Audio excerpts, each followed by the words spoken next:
Okay.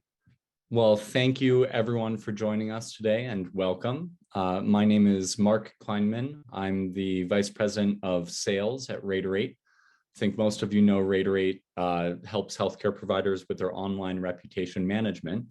But we are here today to talk a little bit more broadly about your overall marketing initiatives and in particular the KPIs, key performance indicators you can use to track and improve those initiatives and measure success.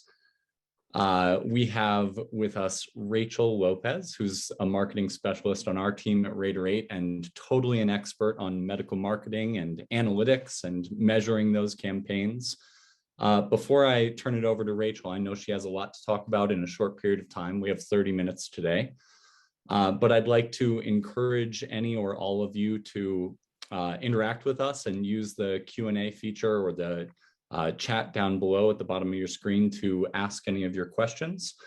Rachel, I may interrupt you along the way if we get some questions that are particularly timely or relevant, or we'll try to also leave a few minutes at the end of today's presentation to go through whatever questions remain. So again, thank you. And with that, I will turn it over to Rachel. Thank you so much, Marc. And yes, as you mentioned, thank you so much for joining us today. I'm Rachel Lopez. I'm a marketing specialist here at Raiderate. So we specialize in helping medical practices and hospitals improve their online reputation. So whether you handle your marketing in-house or you outsource to a local agency, understanding KPIs is going to help you track and improve your medical practices marketing. So the goal is that by the end of today's webinar, you should be able to not only understand the importance of using the marketing KPIs, but you should have some of these tools to get you right started. So again, if you do have any questions, do feel free to type them in the chat as we go.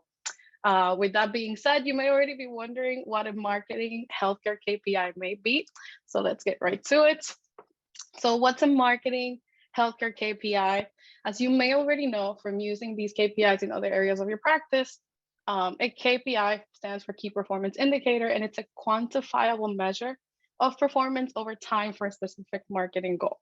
So for instance, think about your marketing goals. Are you trying to increase the appointment request of your website by 50%, 30%, 20%? Doesn't matter. If so, how do you know if you're tracking these and meeting these goals?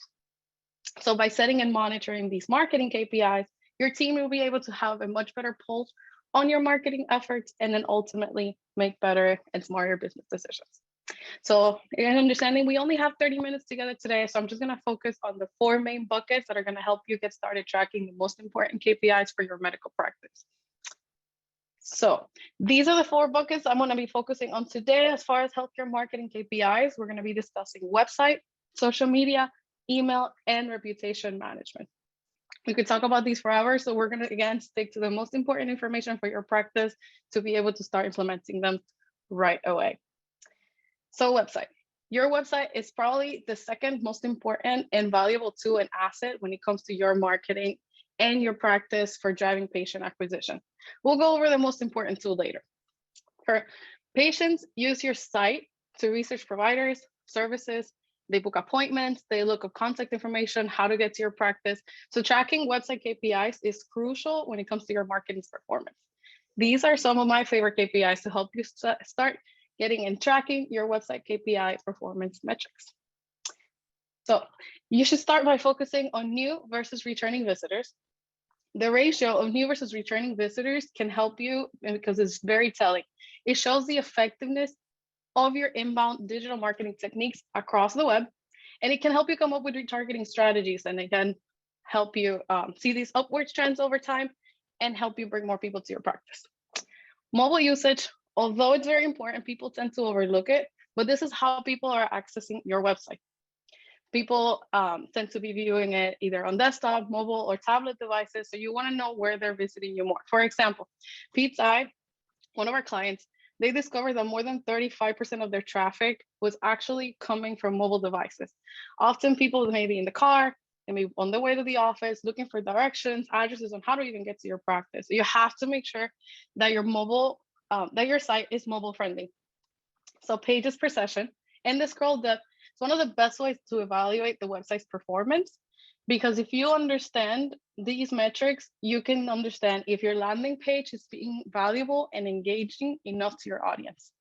So the higher the pages per session, then the higher there's that trust between you and your patient. And as a medical practice, that's exactly what you want to do. You want to establish trust with your patients. So bounce rate.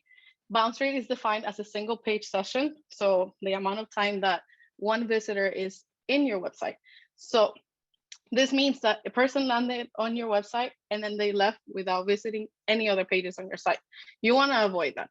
Beatside, the same client we just mentioned, they actually learned that doctor bio pages had a higher bounce rate because they didn't have a specific call to action. So to fix that, they just made sure that on every bio page for their doctors, they had a link to book appointments and a link to every other service. And then they noticed how the bounce rate significantly reduced. It's also good to note that the standards tend to vary by industry and also by content, the goals that you may have. But a good range for healthcare and medical practices that you should keep is between 45% and 66%. So that's something, a good mental note to keep. Website speed. Website speed tends to affect the user experience, which is key. This can make or break your site. So the faster the speed, the better the user experience, and then you can increase page views and conversions and then reduce bounce rate. Another great example from one of our clients is that after using Google Analytics, they noticed that all of their web pages were taking just a long time to load. So after digging and digging and digging, then they were able to realize that there were two main causes of this issue. One, they were not compressing the images and they just had way too many images. And then the other is that their website host was just too slow. As soon as they noticed that, they were able to, one, change the host, and two, eliminate some of these images and compress them, make them a little smaller. And as soon as they swapped this around, their loading time drastically improved. So if you have not had time to check on this metric, I do recommend that you check just to see which provider you have, because the Pete side, they were able to do this and they immediately noticed that their website had a complete turnaround. So I do recommend that you take a look at how your website is loading, how fast that's happening. So with website KPIs being so important, if you haven't noticed by now, if you're not using Google Analytics, you're missing out on some incredible data that's free for you to access. So with that being said, I'd like to get into Google Analytics. Google Analytics is Google's free platform to help you track and report your website in real time. And most commonly used for all the web analytics out there. So every single website should have Google Analytics installed, and yours should not be the exception. So if you don't have Google Analytics installed today, I recommend that's the first thing you do after this webinar. So you can see dashboards for your audience demographics, you can see acquisition, conversions, even behavior. You can pull all kinds of data through Google Analytics, like in these three examples that you see here in front of you. On the left example, you're able to see traffic sources, traffic channels, so whether direct or organic, paid search, display. In the middle example, you're able to see, this is actually also from one of our clients. You can see this, they were able to see which pages actually had the most page views. So in this specific example, this practice, they used to only have one page for all of their office information. And they noticed that they were actually driving a lot of traffic to that one page. So what they did is they broke it up. So as you can see here in the example, they have one now for Manhattan, one for Brooklyn, one for Upper West Side.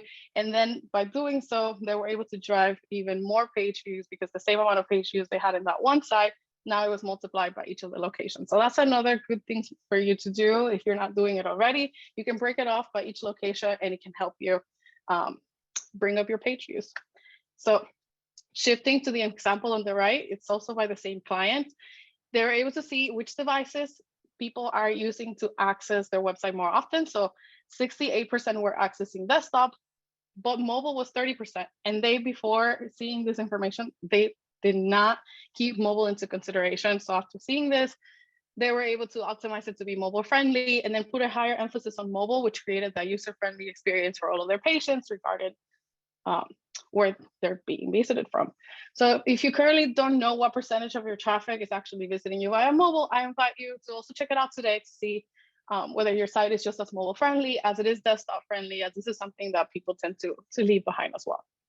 This will allow you to take advantage of what you're already doing and what you're doing well, and then potentially even drive more patients to your practice, which is the goal. You may have already noticed that most of the traffic coming to your website as you can see here with the direct, is via organic. And Google also provides another amazing tool that is also free to help you find the keywords that are helping you drive the most organic traffic to your site, which is Google Search Console. Hey, Rachel, may I interrupt with a quick question? Sure. Back on Google Analytics, I know it's a massive resource and there are a million reports in there. And I imagine most of the folks on this webinar already use Google Analytics in one form or fashion. So beyond these three examples, are there other high value reports or dashboards that you'd recommend they look into or keep in mind? Yes, actually. One of my absolute favorites, and I think it's overlooked quite often, there's a behavior tool. So essentially what you would do is you go to the behavior category of Google Analytics and you can see exactly where your customers are going. So you can see that the first page they visited was maybe your landing page, it could have been your home page. So they'll go into one of those pages and then you can see that from there they click the blog post and then from there they went to book appointment. So you see exactly what flow, it's called the behavior flow charts. Using the behavior flow chart, you're able to then tell exactly where they started, where they landed, and where they broke off. So it's very helpful. If you've never used it before, I recommend you take a look at it. Again, behavior flow chart, and you're able to see how they moved along your website. So really, really cool stuff. There's a lot of amazing, amazing tools and dashboards. These are just a few of them, but there's a lot that you can take a look and play around with if you haven't done so already. Cool, great, thank you. Thank you. That's a great question. Okay. So back to Google Search Console. Google Search Console helps you monitor, maintain, and troubleshoot your site's presence in Google search results. Whereas Google Analytics, as we were just talking about, they focus more on the website traffic itself. Google Search Console focuses on the search engine aspect of it, meaning what keywords are helping you rank higher. So where you, like if you look up a keyword and where you show on that web page, so let's say Google, you can show first, second, third, fourth, fifth, you can see which ones are the keywords that are helping you show up there on those first few slots of the page, which is where people tend to click more often. So on the example of the right, I think this is a fantastic example that one of our clients provided to us. Prior to using Google Search Console, this client had absolutely no idea that the word exotropia was driving any traffic alone. So let alone that it was almost close to 50,000 impressions that this one keyword alone was giving their site. So once this came to light, they decided to just make dedicated blog posts, educational white papers on the topic, and they immediately saw an increase in organic traffic. So you guys can do this too. So it's free. You just have to go online and you'll be able to see exactly not only which ones are driving the most impressions, but which ones are giving you the best position in the search, which ones are giving you the most clicks, and which ones are doing the best click-through rate as their percentages. You can also kind of toggle this on and off. So you can see which ones are your total clicks, impressions, and then the chart will just change automatically for you. So what keywords are your visitors using to find you online? If you don't know the answer to that, go to Google Search Console. So this tool, really, really cool stuff, but there's even more tools at your fingertips that you can use to track your KPIs. So another one of my favorite tools is Hotjar. So what's Hotjar? Hotjar is a powerful tool that helps you reveal online behavior and the voice of your users. So let me say that again. It helps you reveal online behavior and the voice of your users. So it combines analytics and feedback tools to show you the big picture of the user experience and exactly what your customers are doing on your website. These are my top 3 features, my absolute favorite features that I think are super beneficial for your practice. Number 1, heat map, the one on the left. Heat maps allow you to do exactly that. It's a heat map of your website that will show you where your users are clicking the most. So as that example says, you can see the little red area. That means that most of the users that visited that site clicked on that. Then there's the scroll analysis right in the middle. It'll tell you how far down people are scrolling. This is crucial. This goes back to one of the KPIs that we were just mentioning that you have to track because you don't know if your users are actually seeing the call to action that you're setting out for them to do.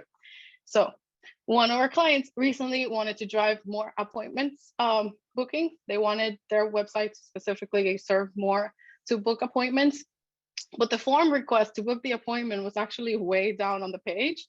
And then we recommended they try Hotjar. Once they try Hotjar, they saw that most of the page visitors had never even seen that the appointment form existed.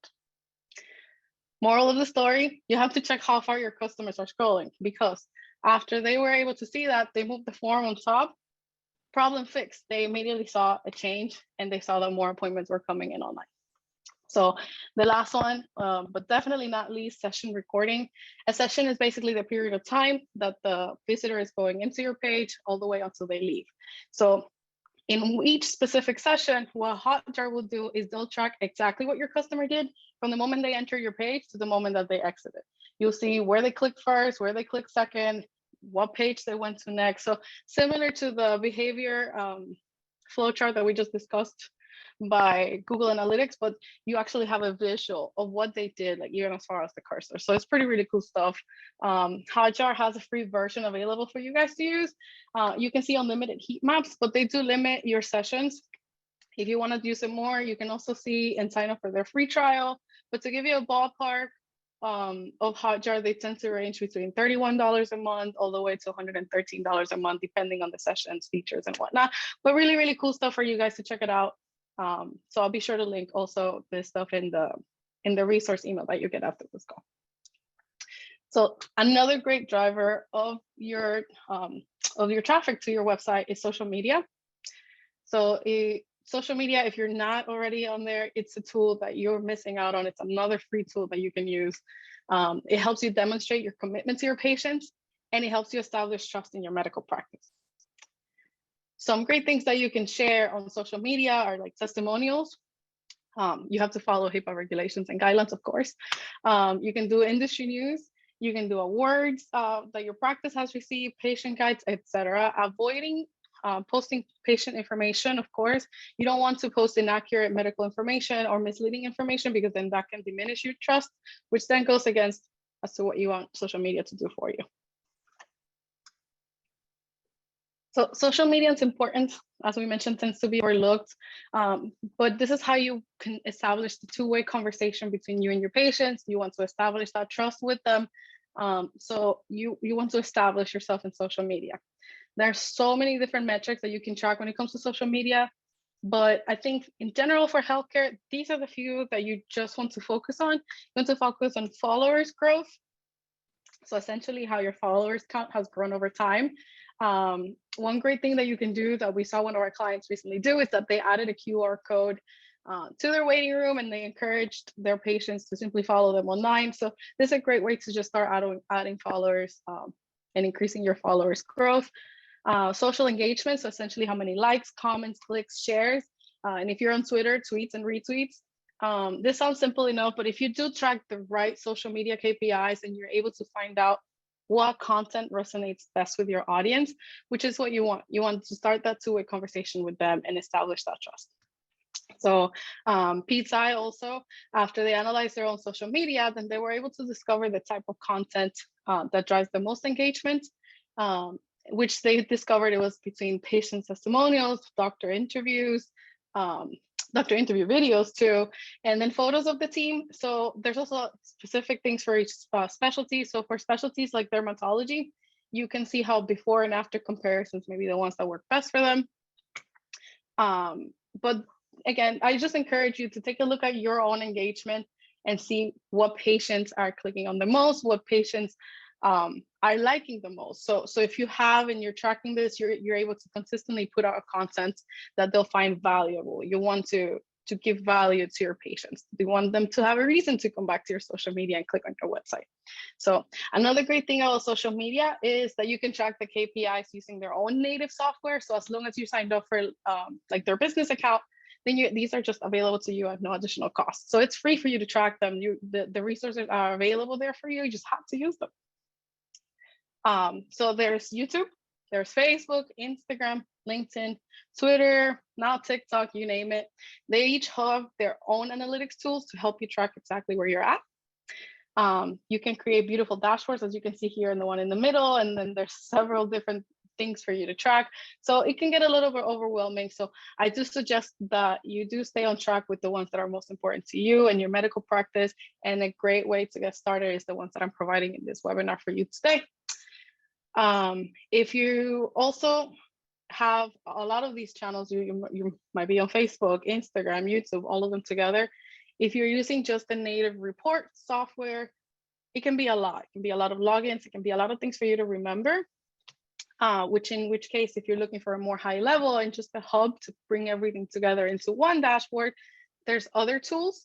So if you have room in your marketing budget, you can use all of these other tools. One of my personal favorites, and I could not help myself but to give it to you to help you, is Hootsuite. Hootsuite is a social media marketing platform, which although it's a paid platform, it's a hub that brings all of your social media into one.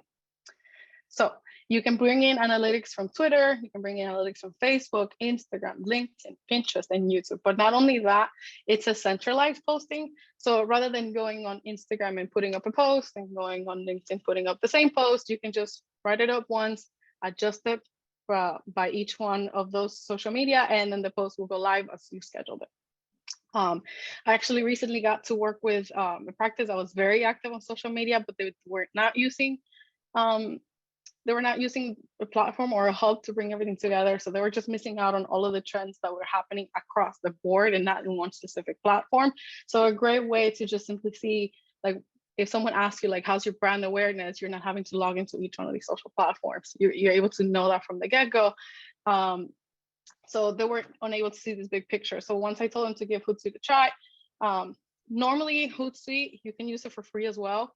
And Hootsuite will allow you to have up to 2 social media platforms for free. Or then you can pay for like roughly about $80 a month or so, and you can add up to 10 platforms. So you're able to do so. So as soon as they tried it, they just never went back. They told me not only saved them so much time, they were able to generate the reports that got them to the 11,000 followers that they're at today. So this is, if you have room in your marketing budget, this is a really great investment for your social media marketing purposes. Email. Speaking of great marketing investments, email is something that you're likely doing, or if not, you should be doing. It's a great way to keep your patients up to date, perhaps emailing your patients an announcement like an arrival of a new doctor, opening new office locations, introduction of new services, maybe you have a newsletter, or maybe even sending your patients a birthday greeting. This is something that keeps your practice at the top of their mind. So email marketing KPIs, you're probably already tracking these through the specific platform that you're using to send. There's MailChimp, SendGrid, HubSpot, etc. So when it comes to the email marketing KPIs, what I'd like for you to focus on is the industry standard percentages, so that you know where you're at and where you're stacking up against these standard industry standards. So I took the liberty of searching some of the industry standards for healthcare. So as far as open rate is about 21%. Click-through rate, 8.9%, bounce rate, 0.6%, and unsubscribe rate, it's about 0.2%. I do want to point out about bounce rate. There's 2 actually for bounce rate, but the average is about 0.6%, but there's hard bounces and then soft bounces. Hard bounce, basically, when an email just cannot be delivered permanently and maybe this person moved to another company. A soft bounce, maybe that an email wasn't delivered due to a temporary problem, maybe they were having issues with IT or something and the email didn't get delivered. So if after you retry a few times the email still doesn't get delivered, then I just recommend moving that to a hard bounce, because then that will lower your bounce rate, which is essentially what you'd like. To give you some more tools as far as email marketing, if you want to increase that email deliverability, you want to clean up your email list quarterly, and then these are some of the tools that you can use. I'll also be linking all of this in the email resources that you get, so you can feel free to take notes, but I'll send those resources out to you as well. You can authenticate your email using an email domain like DMARC, SPS, and DKIM. These are basically just text records that you have to add to the domain DNS, but I'll also be sure to send some of the trainings and guide you as to how to incorporate that. There's like 80% of people that send out emails all the time that simply are not using the email domain. So this will help you establish that trust with the email receiver. So email consistently.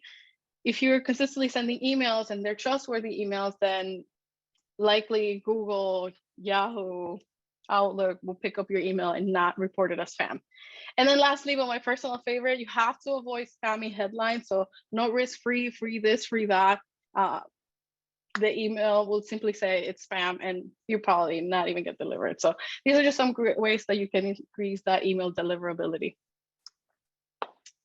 Okay, so I mentioned earlier that website is the second most important asset to track, and that's because reputation management is got to be the most important. Reputation management is how you can drive people to your website. So it should be at the top priority when you're tracking KPIs to measure your marketing efforts. Before patients even make it to your website, they're seeing your online profiles and reading your reviews. So at Raider 8, we tell our clients that the Google Business Profile is their new website homepage. The majority of patients are making the decision about their healthcare providers based on these Google Business Profiles. So let's look at an example. So when people search for your practice or doctors online, what do they see?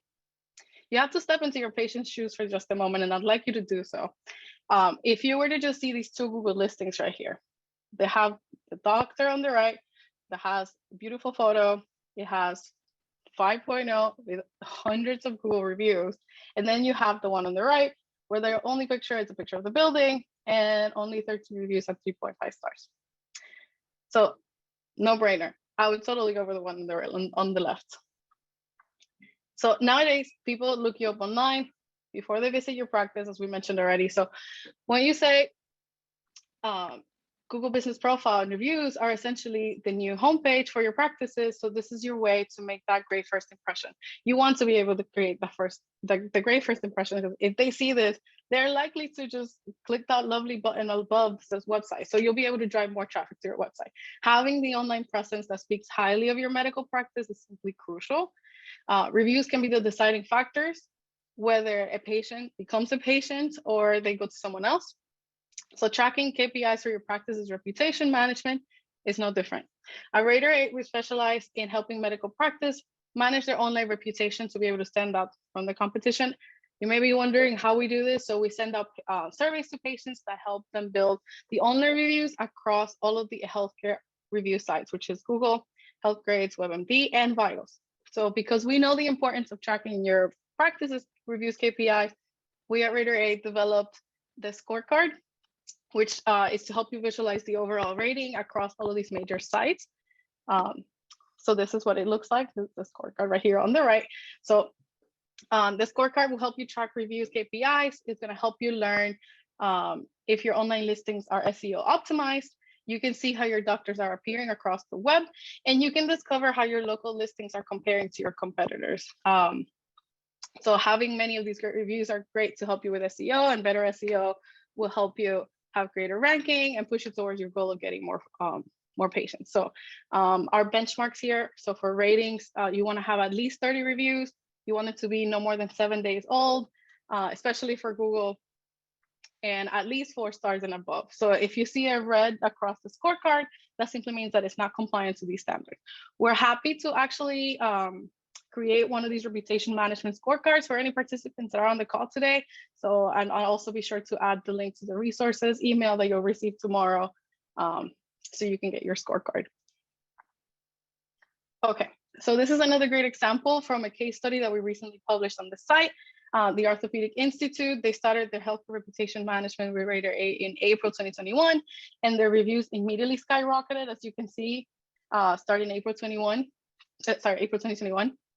So this highlights the power of Pollinate, which is Raider 8's intelligent algorithm. It basically takes care of absolutely everything that you need to create the perfect online image every single time. So what it does is it routes your patients to leave the online reviews where practices and providers most need them in real time. So in this example, you see that they wanted mostly reviews in Google in the first 6 months, and then they wanted to mix in the rest of the review sites, which then they increased, and then increased by 2,000% in all of the reviews in just 1 year. So pretty cool stuff. So Raider 8 is awesome at building and monitoring your online reviews, but this is another also a free tool that you can use and add to your arsenal. It's called Insights. It's the Google Business Profile Insights. It'll help you track the actions that are taken across your Google Business Profile. So as you can see here in these examples, you can see customer actions, phone calls, photo views, etc. So again, I'll be sure to leave some more information about how you can access this and things that you can do with insights in that resource email that you'll get tomorrow morning. Okay, so just before we wrap everything up today, since we're reaching already at the end of our time, I just want to provide you with some additional advanced tools that you can just use to bring your dashboards and the KPIs to life. These are some a little bit more advanced, but nonetheless, these are tools to help you just make better business informed decisions with just the ease of one glance. So my absolute favorite has got to be Tableau. Tableau is a data visualization tool that provides you pictorial and then graphical representations of your data. So you can create beautiful dashboards like this one that you can see here on the right and bring all your KPIs together to one single screen. Tableau allows you to put in data from over 345 different sources. So you name it, you can pull in the dashboard for it. You can start using Tableau Public, which is a free software that Tableau has. It's just not as detailed, of course, as the paid one. Tableau Creator is the option that then you can include the desktop, the data prep, the cloud all together. And Tableau Desktop Creator is priced at about $70 per user a month or so. Another free alternative to Tableau that you can use is Google Data Studio. So it's just like Tableau, but with fewer visualizations available, but it is free to use. So if you don't care about all of the extra visualizations, you just want your data, Google Data Studio is a great alternative. The best part again about Google Data Studio is that it is free, but if you want to include as many more sources as Tableau, then you can use Supermetrics, which is like a third-party integration tool, like the one picture here, which allows you to then pull data from several different sources and create all of these other dashboards. It's not free. It tends to range also about $89 a month for one data source, all the way to about $600 a month for over 45 data sources. And they do have a free trial as well. Okay, so here are some of the key points that I would like for you to take away from today's webinar. Remember to track your KPIs for marketing, not just the other areas of your medical practice. Reviews, and Google Business Profile are the new homepage of your business, so you have to keep that in mind. Remember your industry standards for email KPIs, and whether you choose the paid or more user-friendly route or then the free tools. Remember that using tools to track your KPIs can help you stay on top of your marketing goals and business goals. And again, I'll be sure to leave some of these takeaways in the follow-up email that you'll receive tomorrow. So you have that as well. These are some of the other tools that you'll receive in that email. So please feel free to take advantage of them. Share them with your friends, share them with your colleagues. We do not mind it at all. There are some great tools, some great trainings that I'll be sending you in there. So thank you so much for joining us today. It's been my absolute pleasure. I hope you found the information super interesting and useful for you and your practice. And if you have any questions, feel free to stay behind a few more minutes and I'll be happy to answer them for you. Thank you, Rachel. That was great and hopefully helpful for our audience here. Sorry, everyone, for running a few minutes over. If there are any stragglers that want to ask questions, feel free to enter in the Q&A now. And otherwise, as Rachel pointed out, you're going to have all this information in your email inbox as soon as tomorrow anyway. So with that, let's wrap up. Again, thank you, Rachel. And again, thank you, everyone, for joining us. And I hope you guys have a wonderful rest of your day. Thank you so much. Bye, everyone.